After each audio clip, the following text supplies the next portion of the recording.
Namo Bhagavate Vasudevaya.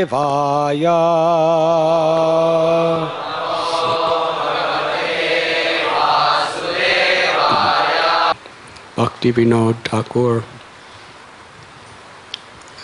cites Sri Chaitanya Mahaprabhu. Jeev jago, Goda Chandra bole, Kota nidra maya, Pisa shira kole. Wake up sleeping souls. You are sleeping in the lap of Maya.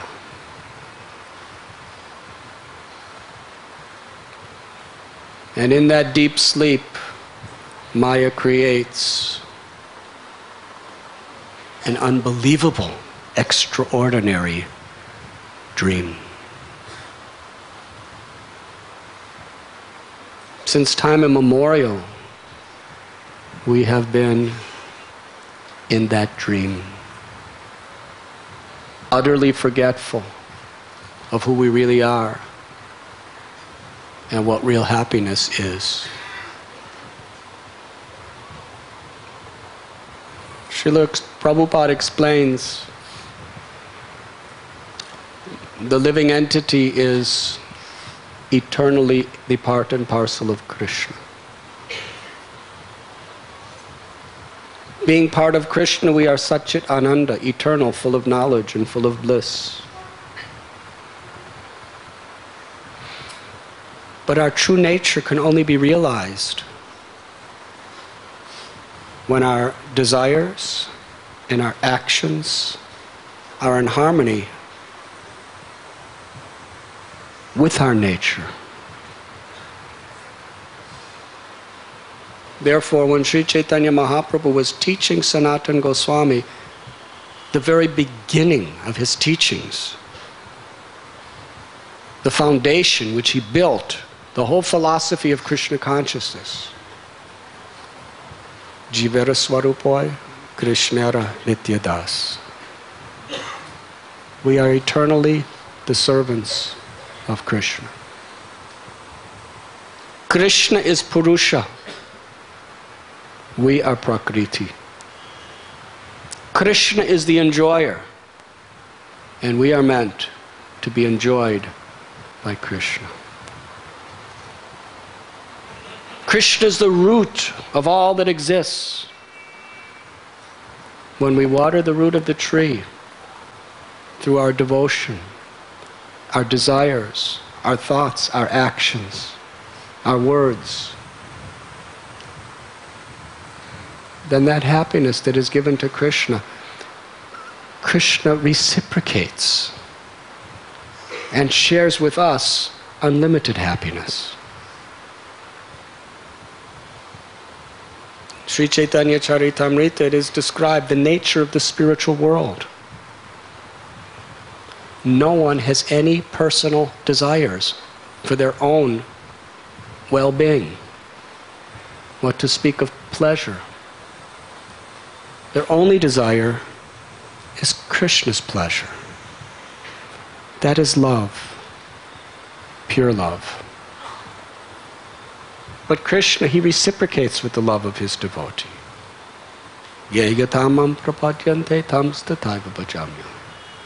As we approach the Lord reciprocates.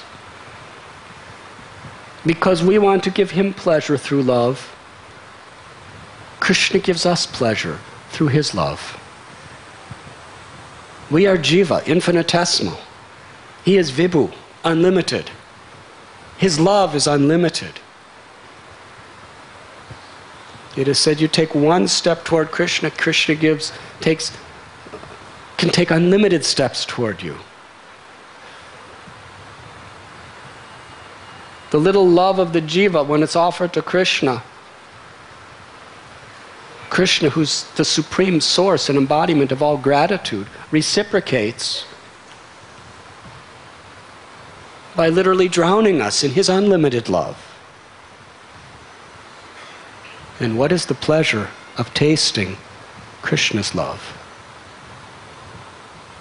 What is the ecstasy of realizing Krishna's love? That is the perfection of Ananda. And those who desire to be the servant of the servant of the servant of the Lord, Krishna nourishes them with the ultimate ecstasies. The example is given of the gopis of Sri Braj Dham. They want to assist Rupa Goswami or Rupa Manjari or Sanatan Goswami, Labhanga Manjari, or Raghunath Das Goswami.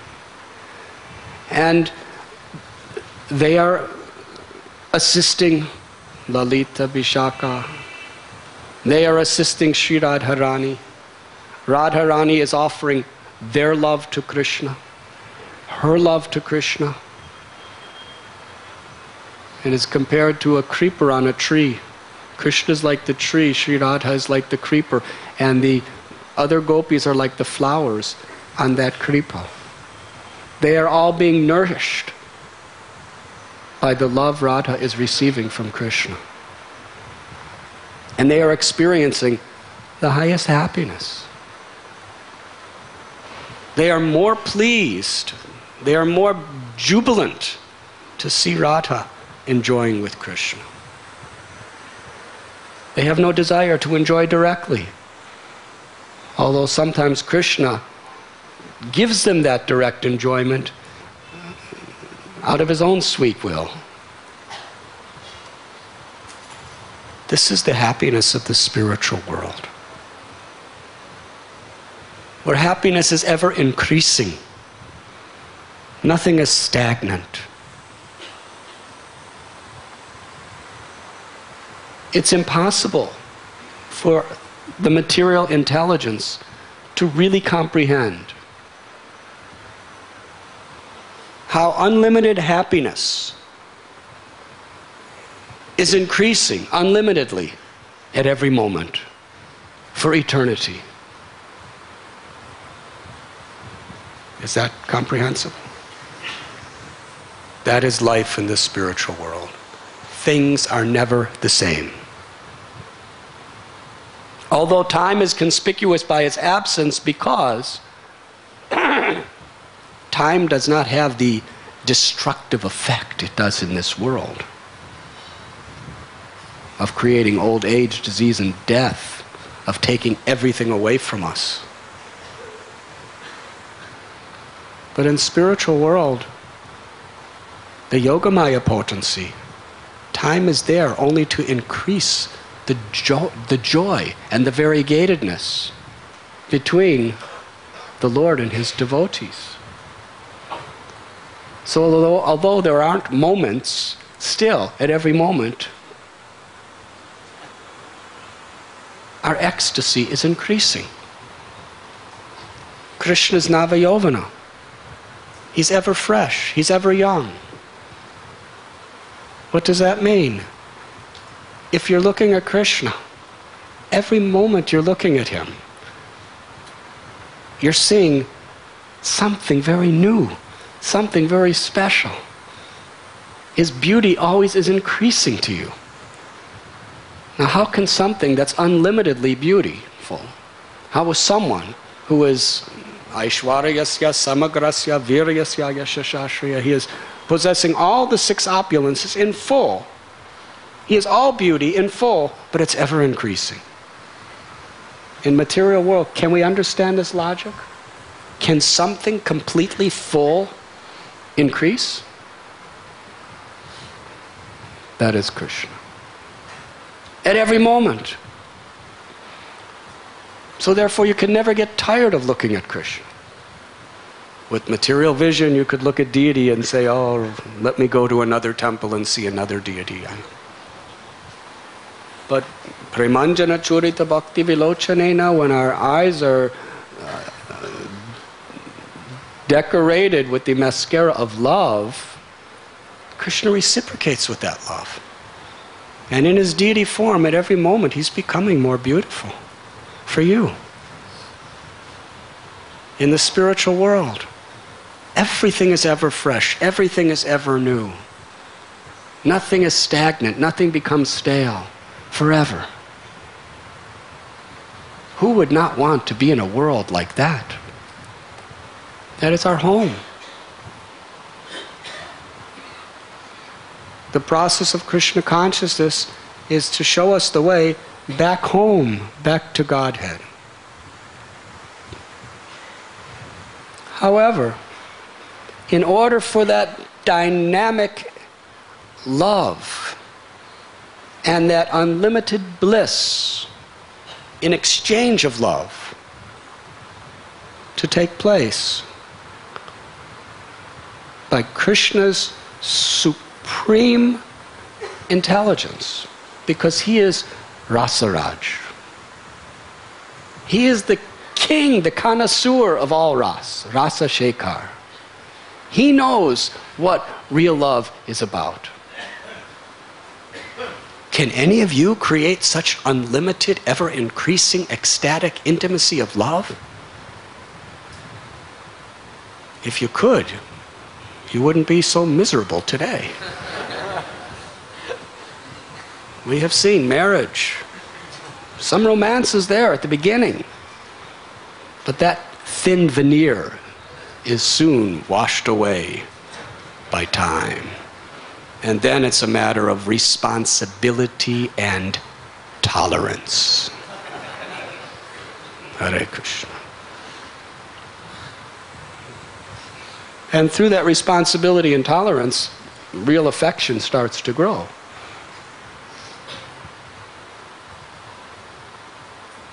But it's not like in the movies. Because what is a movie?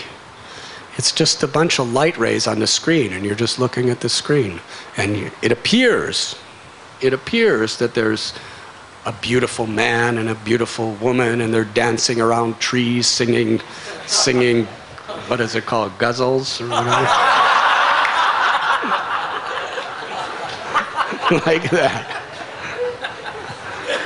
But actually all it is a bunch of light on a screen. And the amazing thing, in order for you to see it, you have to be in total darkness. If they turn on the lights, you don't see, you see it as it is. It's just a white screen. It's no emotions. But when there's total darkness, and you're in that darkness, then you start seeing this dream. Maya means that which is not.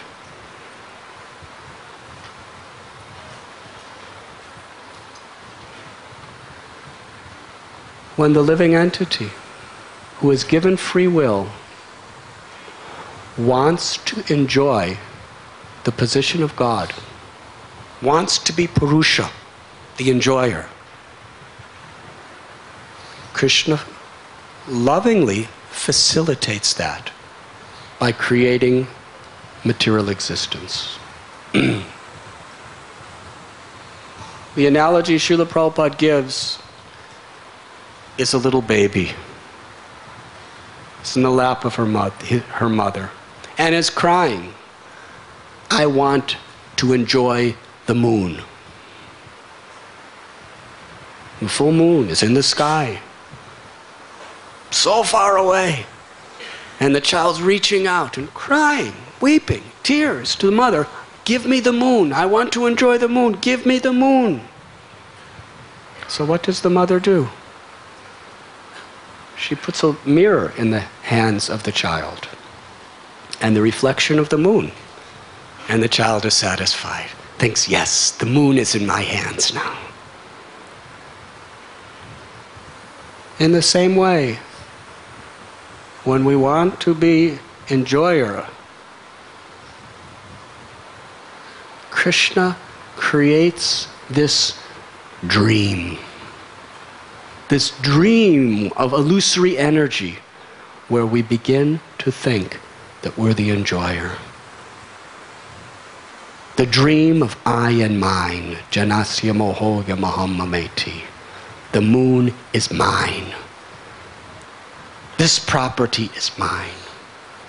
This body is mine. This material existence is compared to a vast ocean.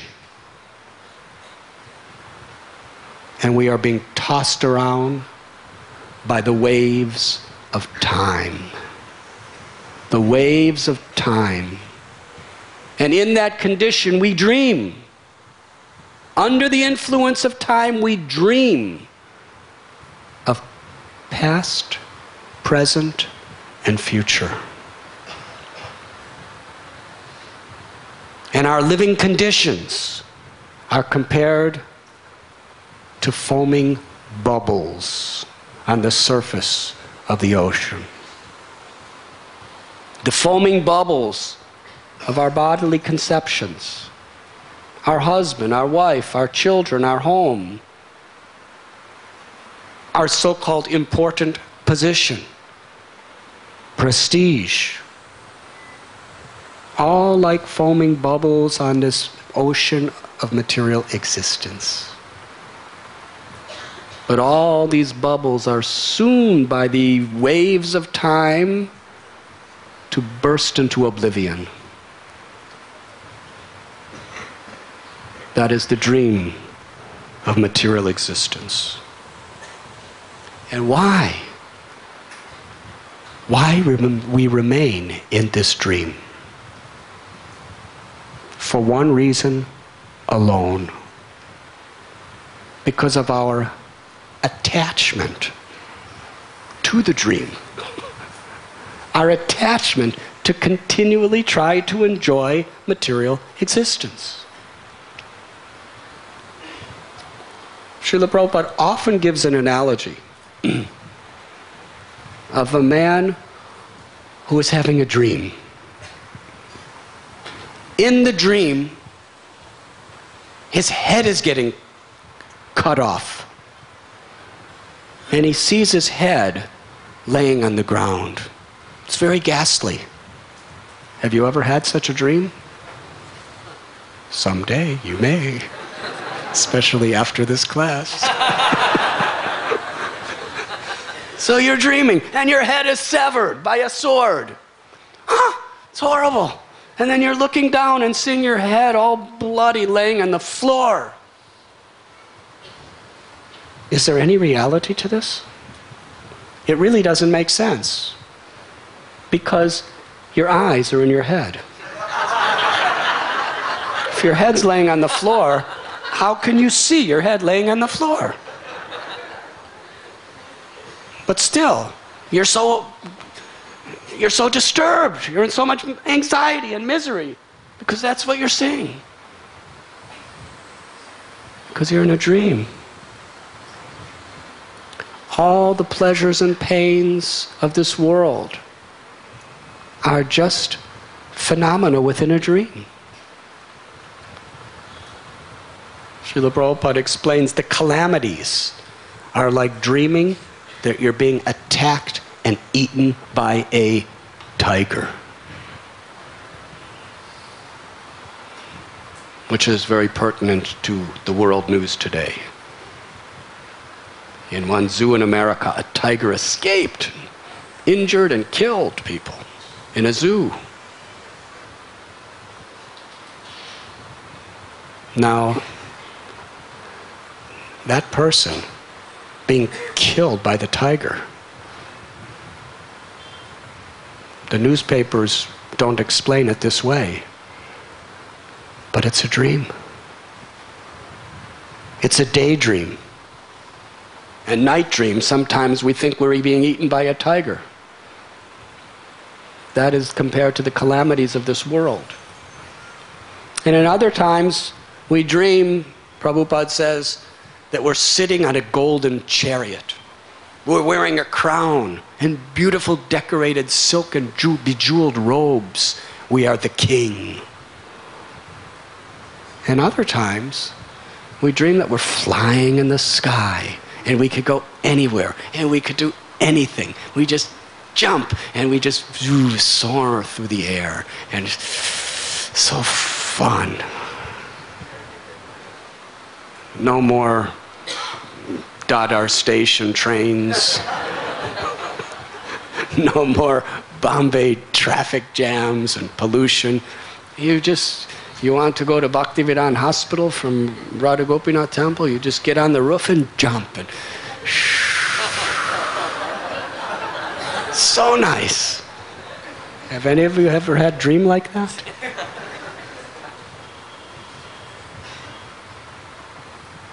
But then you have to wake up.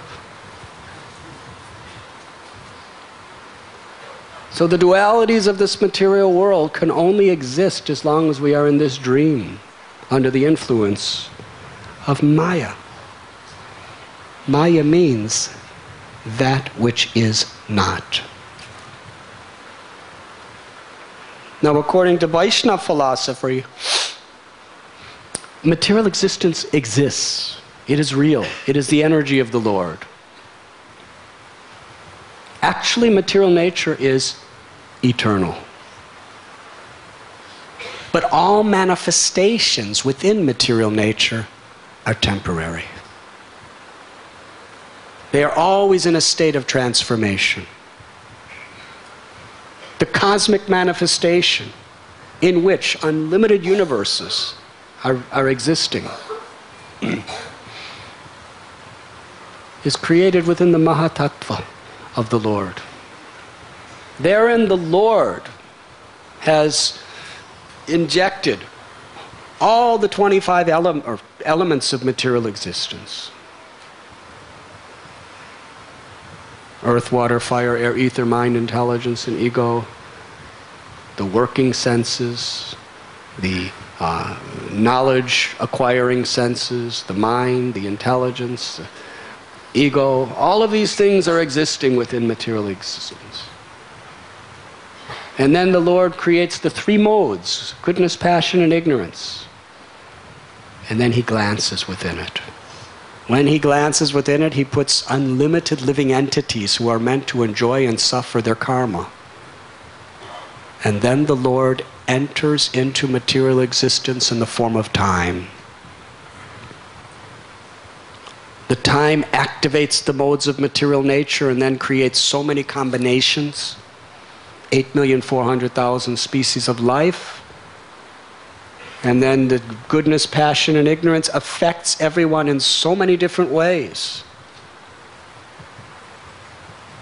Where there is enjoyment and there is suffering.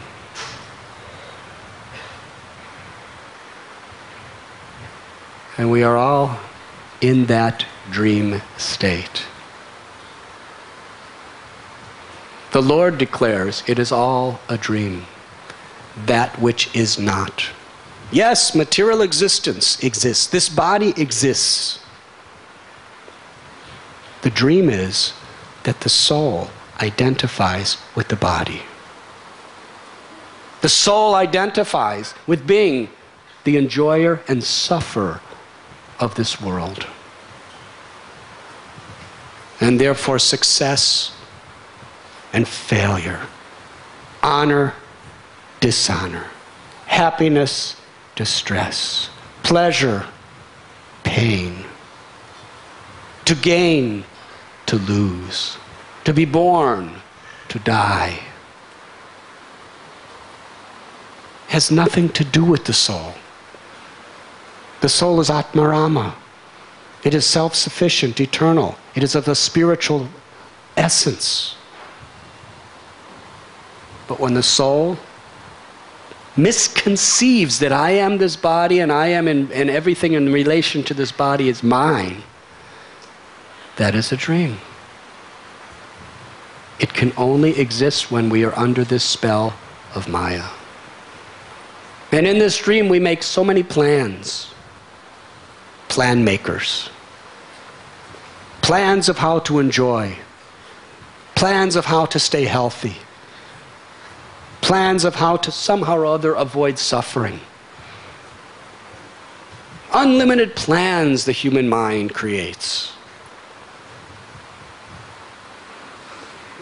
But because they are all in a dream, all our plans are ultimately condemned to the experience of old age, disease, and death. And according to the particular nature of our desires within this dream, the soul is then transferred to one of the 8,400,000 species of life.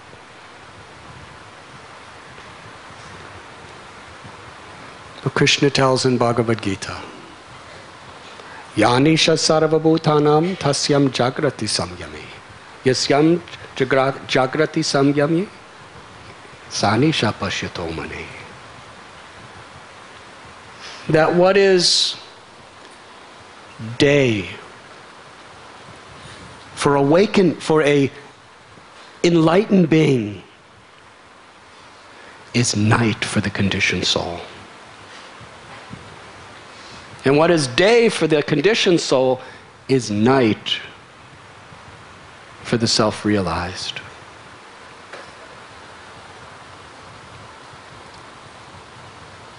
A materialistic conditioned soul is very much awake to making his or her plans for happiness and pleasure in this world. These plans for sense gratification can never be fulfilled. Krishna systematically, scientifically explains how it works in the Bhagavad Gita. That this kama, this desire to enjoy within material existence, it's like fire.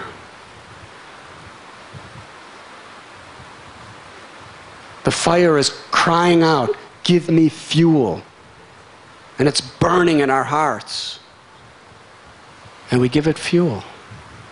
It's promising us satisfaction. It gives us enough sense of satisfaction to keep us under the enslavement of its dictation. But that fuel is quickly consumed, and it gives more strength, more power, and a louder voice to kama, to lust. And then we have to have more. And the more you give it, the more it needs. The more you give it, the more you become its slave. And Krishna explains in Gita, its whole purpose is only to make you suffer. The pleasure is only to increase your suffering. That is how Maya works. Now we can go to psychologists, psychiatrists, to New Age philosophers, to so many other people who are writing many, many books describing how this whole enjoyment process takes place. But everyone's speculating. Krishna is the creator. Krishna is the maintainer of the whole material existence. Mayadhyakshena prakriti suyate sacharacharam. Therefore, he is speaking as it is. He knows. He knows how it works. He knows why it works. Yanisha sarvabhutanam tasyam jagrati samyame. Yehi samsparashaja bhoga. Duka yonaya abya evate. Atyantavanta konteya nate shuramate buddha. Krishna tells it as it is. An intelligent person does not take part in the sources of misery, which are the pleasures of material life. Because such pleasures have a beginning and end. In the end, you're going to suffer. So the pleasures are only to make you attached to the thing that's going to make you suffer.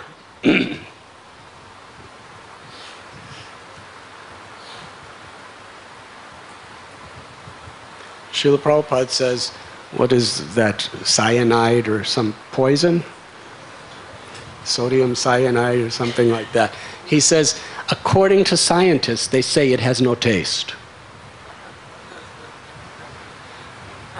Prabhupada said the reason they say it has no taste is because nobody who's tasted it has ever lived to tell what it tastes like. Because as soon as it touches your tongue, you die. Right? So nobody knows what it tastes like. If you want to try to get a PhD to be the first person to ever analyze what it tastes like, this poison, good luck. You'll die.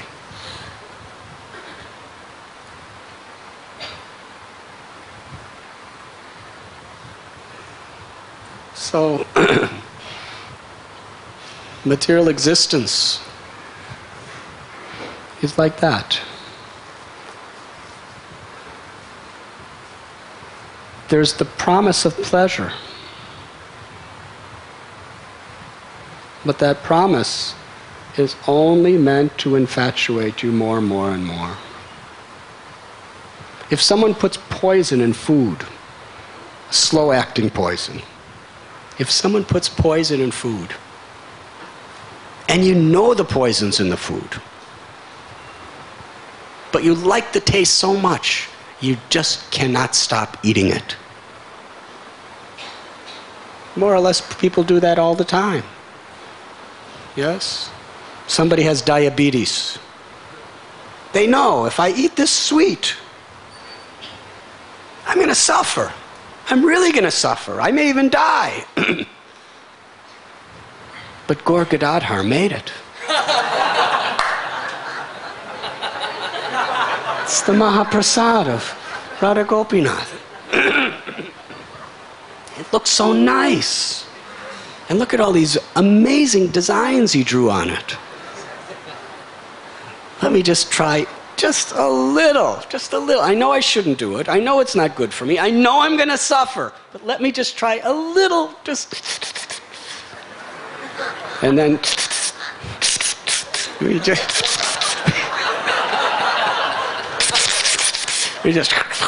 just keep eating. 1, 2, 3, 4, 5. We eat the whole offering.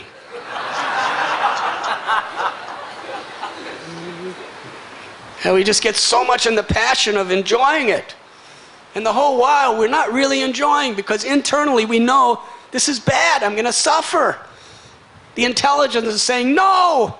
The sensors are saying yes. And the mind has the choice. Am I going to listen to my intelligence, or am I going to listen to my senses? That's our free will. The super soul in the heart is telling you, don't eat it, Prabhu.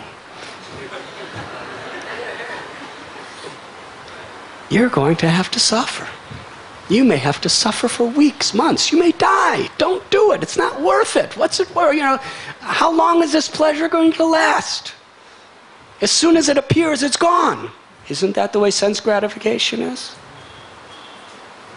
As soon as you have it, it's gone. It doesn't last.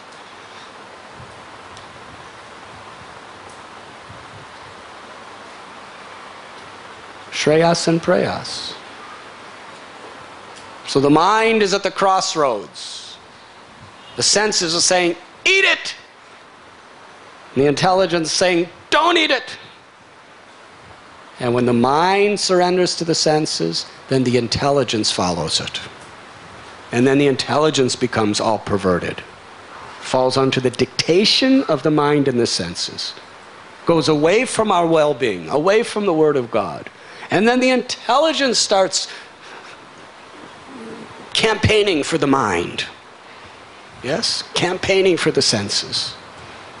That actually it's Mahaprasad. Don't worry about it.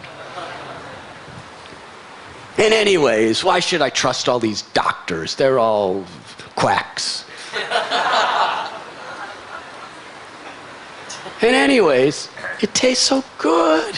And we're eating and we can't stop eating. We just keep eating more, and then soon we're just so addicted. We go downstairs and break into the cabinet and get more. Haribo! And the next day, you're in Bhaktivedanta Hospital. With all kinds of tubes in your veins and and the doctor says, what have you done? I enjoyed. You suffer for weeks. And then you get out of the hospital. And what happens? You see that sandesh. And next to it is the rasgullas and rasmalais. And your intelligence is saying, don't do it again, you fool. Haven't you learned your lesson? And your mind says, of course I learned my lesson. I'm not a fool. Don't call me a fool. I learned my lesson. But your senses are saying,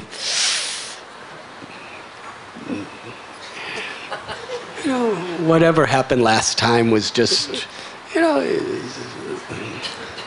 one of those coincidences.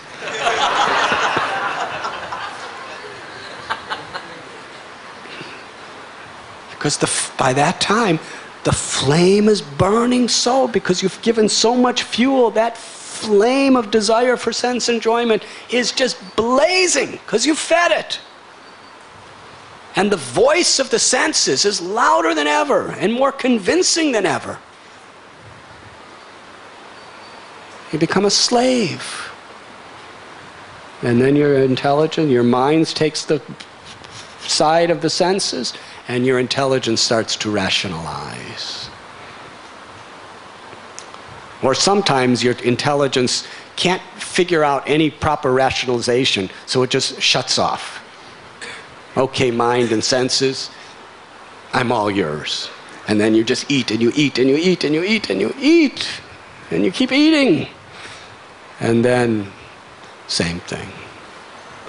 Birth after birth after birth. Never learning our lesson. Puna punas charvata charvananam. Chewing that which we've always been chewing. There's really nothing new. It's just the same old sense gratification that we've chewed, we've spit out, we've suffered from, but Maya just keeps putting it in apparently new packages. Yes? Isn't that the way advertisers induce you to buy their product? They package it so nicely. And after a while, they change the packaging. So it's ever new. Yes. And then after changing the packaging to make it newer and newer and newer, then it goes back to the old classic packaging.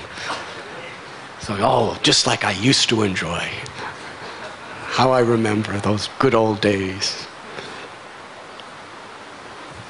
The cleverness of Maya.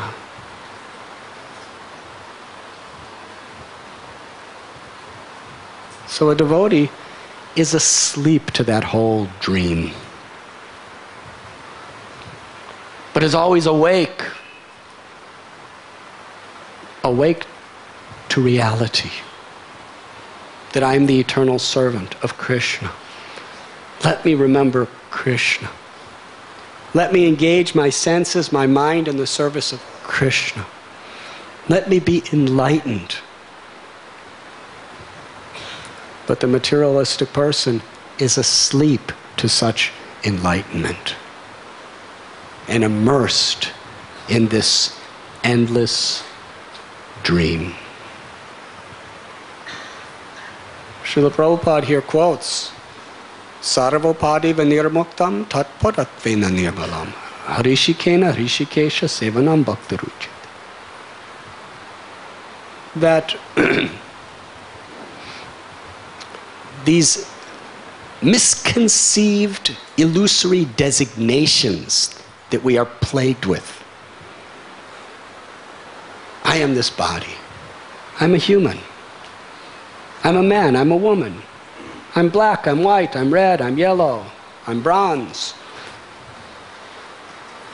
I'm young. I'm old.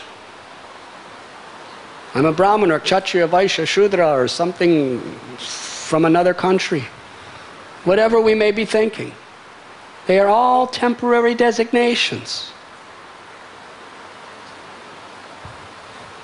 Now, Krishna consciousness means, according to these particular designations that we may be identified with, that we may be conditioned with,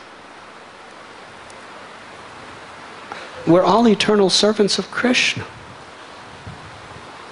And if we just engage our propensities, engage this body, engage these designations that we may be conditioned with in Krishna service, by engaging our senses in the service of the Lord of the senses, then we become liberated from all these misconceptions. And we experience the joy of the soul. Now, Mayavadi philosophers, they're so tired of suffering, repeated birth and death, and all of the different phenomena within it. They know it's illusion. They know it's imaginary. They know that from the point of view of reality, it is meaningless. We're making such grand plans. But from the perception of reality, it's all utterly meaningless. From the perception of you, the soul, has no meaning at all. So much suffering. So we want to become God. That is an extension of the same dream.